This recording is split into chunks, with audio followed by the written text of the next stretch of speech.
been a minute, so like, let's see if I can get back in the hang of this. It's currently March. Why am I looking like I have a watch? March 15th, 16th. It's 16th today. Yeah, you can tell it's been a month. If you're a teacher, you know a teacher. March is like the worst. Um, it's the 16th because tomorrow is St. Patrick's Day. That's I'm doing the best I can. This is already getting chaotic. I have books I want to show you because I got them. Actually, there's another one somewhere. I meant to find the other one I got. I just remembered I didn't put it in the stack. This is awful. Hi, this is a book haul. I don't really have anything else to do because I'm in the middle of grad school and I'm teaching. And it's taking everything. It's taking everything out of me. So I'm going to show you some books I've got recently. It's a combination of pre-orders and some stuff I bought at used bookstores. It's kind of an everything thing, and I'm going to tell you kind of what I'm going to do with them because some of them are not going to go in here. Some of them are going straight to my classroom library. So let's get started. Actually, and before I do that, not that it matters to you, I'm going to edit this part out, but I got to go find like the 2 books that I have but I didn't put in the stack. Give me a second. Okay, now we can talk about the books. So a couple weeks ago, I went to Barnes & Noble for my birthday because they give you like a coupon, and I had a little bit of money, but I didn't spend a lot. They didn't really have anything I wanted. Like I am trying to, because you can't really see it from here, but up there is where my penguin cloth bounds are. But, I mean, they're expensive unless they're doing like the 50% off a hardcovers sale. So I usually don't get those unless there's a sale going on. But I did pick up Hungerstone by Kat Dunn, because this was on like my anticipated, but I did not put it in my pre-orders because by the time the pre-order like sale happened with Barnes & Noble, it like this was already out, so it wouldn't have counted.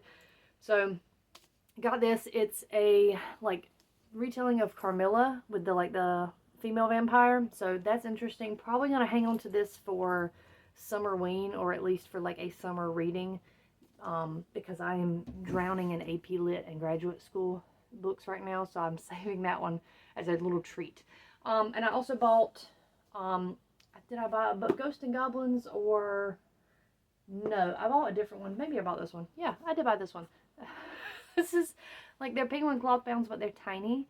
And I needed a dark green one. I have a like pink, a red, an orange, a yellow, and a lime green, and so I got this one. And then next time I'll get a blue and a purple, I guess.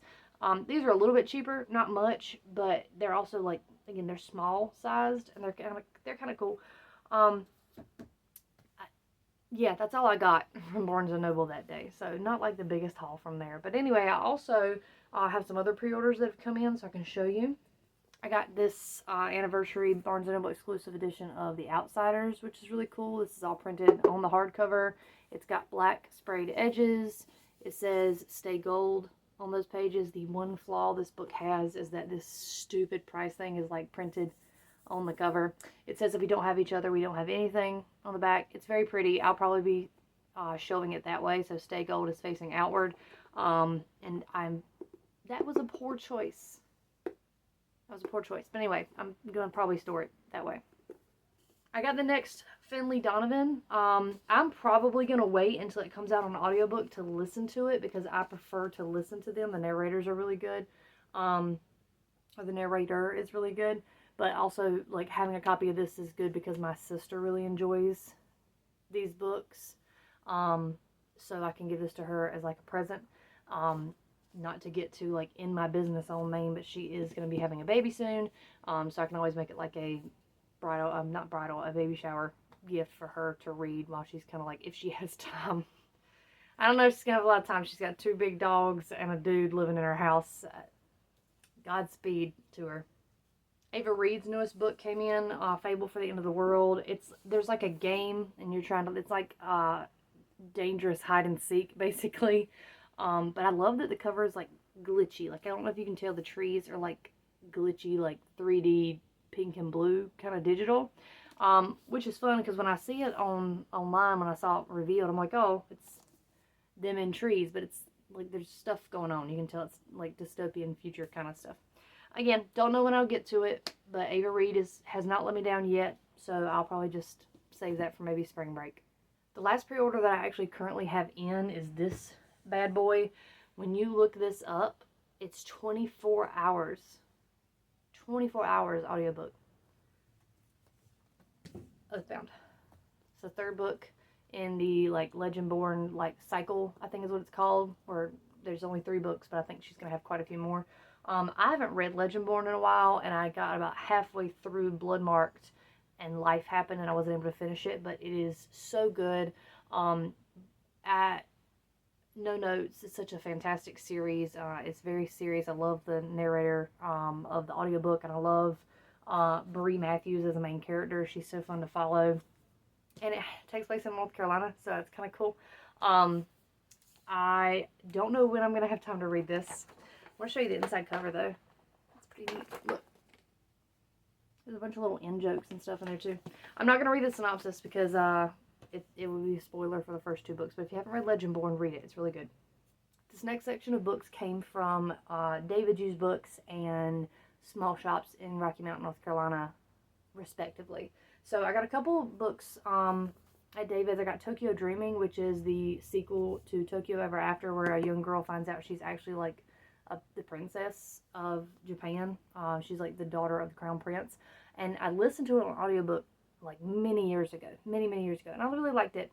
But I've been waiting to get the sequel because I'm trying to find like a good deal on it. I had it like Book Outlet and the book marketplace that I use as a teacher, but I found it at David's. I scooped it up. I'll probably reread the first one before I read this one. That way I remember what the heck's going on. I think it's like a bodyguard, security guard romance too, which is, we love that.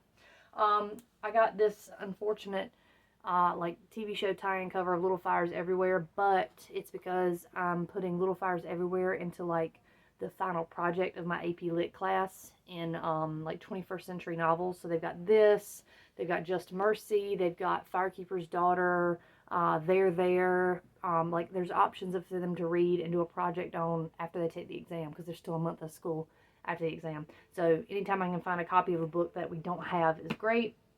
Which is why I also have this, The House on Mango Street, because this is one of the books that they're having to read in small groups. I'm going to do a video about this once I finish reading the books, because I've been reading them. I did about 6 different options of 100 to 150-ish page texts that are classically used on the AP exam, and they've been in groups every 4 weeks. They read one, they write about it, they read one, they write about it. But I only had like 3 copies of this because we don't have a class set. So anytime I can get an extra one of those is great. I also found, oh yeah, this was the Friends of the Library sale. They did have Friends of the Library sale. It was not as successful this year as I was last year. I found a lot of really good stuff last year. This year I had to go on like the 3rd day, so they were kind of cleaned out. But I did find a manga version of Romeo and Juliet. There might be a kid that wants to read it. I'm going to probably pick it up because I want to see what the fuss is about. But, you know, anytime I can reach a kid with a classical lit would be great. I also got Dustlands, which I believe is the 3rd book in like the Blood Red Road or something series. I read Blood Red Road, and you can tell that it was written post Hunger Games when everybody was trying to create the next new dystopia. But I have the first 2 in my classroom library, so it felt right to have the 3rd one. That way, in case anybody wanted to finish the series, they could. And I have had kids read Blood Red Road. I probably won't read it. So, but yeah, like every single thing here says something about Hunger Games, pretty much. This one, is there any surprise Ridley Scott swiftly optioned the book? Have you seen the Blood Red Road movie by Ridley Scott? I haven't. Blood Red Road is an eerie and adventurous dystopian fantasy on par with Susan Collins' The Hunger Games and Shipbreaker. Eerie and adventurous dystopian fantasy. Did you read the same Hunger Games I did? That... A natural for Hunger Games fans. Fans of the Hunger Games Katniss will find Saba similar reserves, hidden good nature, and ferocious fighting abilities. The problem with, and this is getting off tangent, the problem with post-Hunger Games YA fiction is they missed the point. They saw a love triangle, and they saw like flashy games and fighting, and that's what they made their books about, when the Hunger Games was always about a societal commentary. And so you can't just say, like, it's in a dystopian fantasy. Hunger Games is practically speculative fiction, especially when you compare it to things like Parable of the Sower, Like, it's talking about things that could happen if, like, if things go the way they go, and the way our media treats sensationalist media and like war, but also like entertainment. So every time people are just like, yeah, fighting and love story, like, we didn't read the same book, clearly. Clearly. At the Friends Library sale, I also found Frankenstein in Baghdad, which I've heard good things about, but have not read. Again, this is probably another one I'm going to save for Summerween. Again, I've heard about it, and I've heard good things as far as, like, using it for, like, AP Lit and things. So we'll see what we can do with that. Not that I even am going to be able to teach AP Lit next year. Don't know yet. Don't know yet. Last thing I found at David's, this is from David's, was Everything I Need to Know I Learned in the Twilight Zone, which is sort of a, I guess, nonfiction kind of thing. Great. I'm always a fan of a nonfiction, like, horror and sci-fi related thing. I'll probably save this again for Summerween in case they have something about nonfiction. But also I just really liked the cover. That was kind of fun. Little spaceman back here. I don't read for fun as much right now, but, like, eventually when I do, I'll read that one. And these books I just got yesterday from small shops. So the first thing I got was Macbeth. It is a very faded, like, weird copy of, because that's the color it's supposed to be. So this was clearly sitting in the sun somewhere. Macbeth for AP Lit. We're currently reading it. It's a senior text at our school, Macbeth is. And I wanted to take some, like, physical notes. And I didn't have an actual copy of Macbeth that wasn't already, like, in a collection. Do I have this? Yeah. So this is already a different color than the one I have. The one I have is purple. Like, I'm looking at it right now, it's purple. That's wild. But anyway, we're reading it, so I want to make sure I take notes of things to make note of in class. That way I'm not just reading it when they are. Then I also, okay, so I've been going to small shops to get books like, why did I throw that? House on Mango Street. And I found a copy of Fahrenheit 451. I found a copy of The Awakening, because those are books I'm reading for AP Lit, and I wanted to be able to write my own books and tab up my own books. That way, when they talk about them in class, I can just pass them my book that I've annotated, and it's kind of like me giving them feedback individually. So the only books I have left to read are Fahrenheit 451 and Lord of the Flies. I've read all the other books. They have annotations on them. So every time I go to small shops, I'm going to the classic section and I'm looking for Lord of the Flies. Why don't they have Lord of the Flies? Like, it's a classic novel. You cannot tell me there's not at least one person out there that's getting rid of their copy of Lord of the Flies. And I have a copy of Lord of the Flies. Is it easy for me to get to? Yes. This is my original copy of Lord of the Flies. This is the one that I got when I was a 9th grader, and I, like, picked it up and read it for fun. We didn't read this in school when I was in school, and I loved it. That was, like, crazy. I was kind of sharing the gospel of Lord of the Flies with everybody. But I'm not going to annotate this copy. This is my nice original copy of Lord of the Flies. I need a copy that I can mark up. So I kept going in there and kept looking for it. And then yesterday when I went in, I said, that's all I'm really looking for. I won't be there long. I won't get a lot. But I did end up buying like 5 books. And my husband was like, you'd think they'd have Lord of the Flies. I think they'll have it. They do. And this is the exact edition that my kids are reading too, because we bought a class set for them about 2 years ago. So these are nice new copies of Lord of the Flies. So I can read this one and make some annotations for my kids. Love that. And then I found 2 like special edition books. This one is a, oh gosh, does it say? It says Fall River Press. It's Robert Frost poems, but it's like, it's illustrated. Like even the inside cover. And then, like, I don't know. It's just going to be, that's so pretty. I love the way that looks. It's going to look really pretty on the shelf. And then this is a Folio Society. Every now and then they have a Folio Society. And so it was $7. This is more of the expensive ones. This is what it looks like. The Book of Days. So it says Folio Society Book of Days. Look at that cover. Shut up. It's gold on navy, if you can't tell from the coloring of the room. And what it is selections from like diaries and journals for each day of the year. So like they found days of people's diaries and journals that coincide with the days of the year. So, like, let's look for March.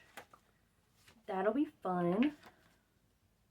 All right, we're in March, and it's the 16th, I said.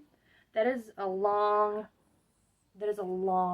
passage, so we're not going to do that one. But we have Lady Mary Wortley Montague to her daughter, the Countess of Bute, and Charlotte Bronte, age 21, to the poet laureate Robert Southey in 1837. She had sent him some of her poems, and he had replied, "You do not forbid me to write. You do not say that what I write is utterly destitute of merit. You only warn me against the folly of neglecting real duties for the sake of imaginative pleasures, of writing for the love of fame, for the selfish excitement of emulation. You kindly allow me to write poetry for its own sake, provided I leave undone nothing which I ought to do in order to pursue that single, absorbing, exquisite gratification. I'm afraid, sir, you think me very foolish. I know from the first letter I wrote to you was all senseless trash from beginning to end, but I am not altogether idle, dreaming being what it would be to seem to denote." Cool.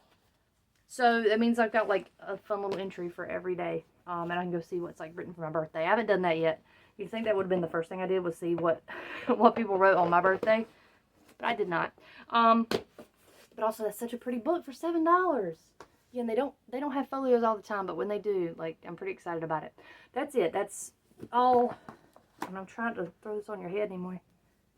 That's all the books that I've gotten or pre-ordered in some way. Not you. Over the last, I'd say, month. Why did I put these over here? I don't know, but I did. I put some of them over there. There is one more that's supposed to be coming in, I believe, of my pre-orders, and that's the Wicked graphic novel, but she's not in yet, so she didn't get included in this. If it comes in before I finish editing the video, I'll do a little like, hey, here she is. Are you helping, Pat?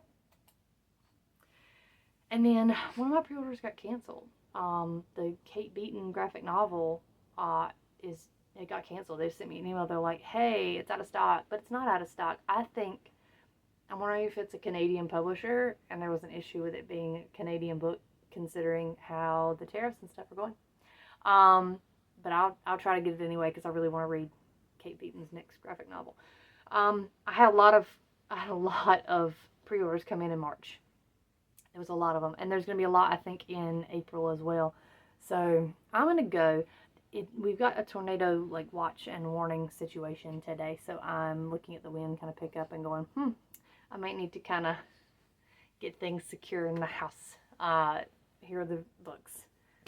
Pepper is showing you how well they support the weight of a rather heavy female cat. Yeah, let's not knock that down. All right, bye. Bit of an update and awful lighting. Sorry, but I'm not going to set my tripod up for like 4 books that came in. Still don't have Sunrise on the Reaping.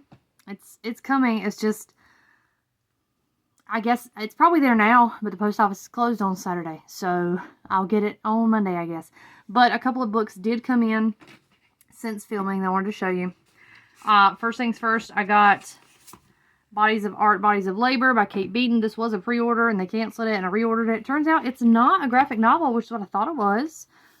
But I'm still interested in this. It's basically about how class imbalance prevents art from being created, because people have to work for a living. They don't have all the extra time to create art and explore that area. So I think that's going to be pretty compelling.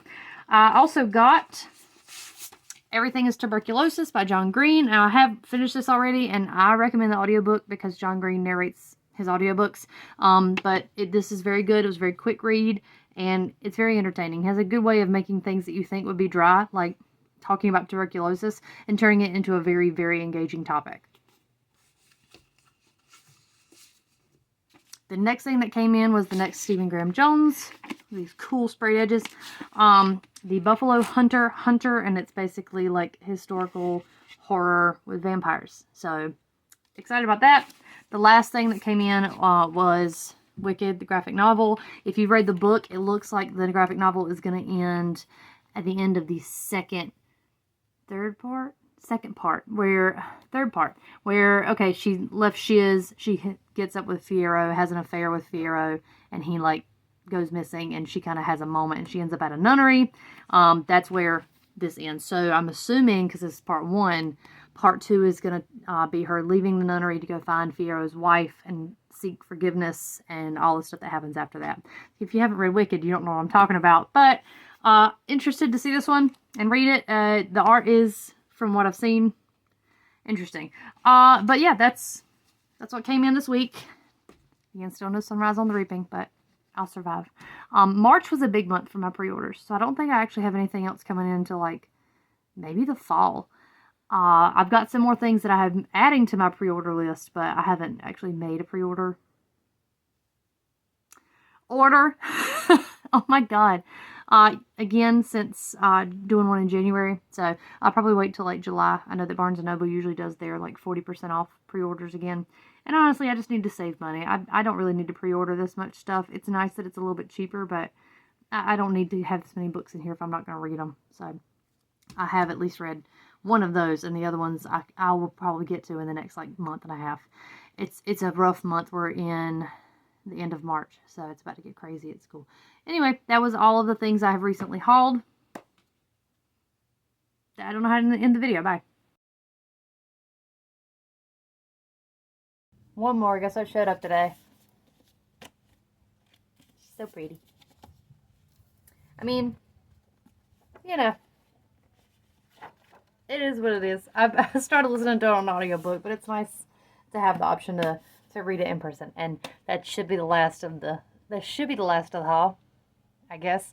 Anyway, hope you enjoyed this. It's been chaotic. It's been chaotic to film it. So I'm going to go read this now.